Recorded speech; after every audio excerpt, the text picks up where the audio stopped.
ابو الصحاب يا زميلي، امسك ابو الصحاب كل فشار. انت انت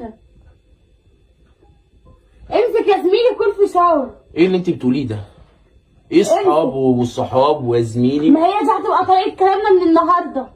ما تيجي تديني قلمين يا زميلي. امسك يا ابن عمي بقى. معكيش فردة تبوس في بقك؟ ما تفهميني انت بتتكلمي كده من امتى؟ اعمل لك يا صاحبي شاي ولا قهوه؟ طيب طالما مش عاوز الفشار. وبتزعقي في وشي كده ايه ده؟ انت ثواني كده بس. اتعلمت ده امتى؟ هو دي طريقه هتبقى طريقه كلامنا من النهارده. انا فخور بيكي بامانه. انا خدتك من بيت قالك الله اكبر، دخلت بيتي لو شافوكي بالطريقه دي هيقولوا انت عملت ايه في بيتنا؟ ايه طريقه السرسجه دي اتعلمتها فين؟ هو انت كنت واقفه لي على الامه بقى وحاطه لي وش تقول ثبتي العيال ولا ايه؟ ما احنا قلنا بقى نغير.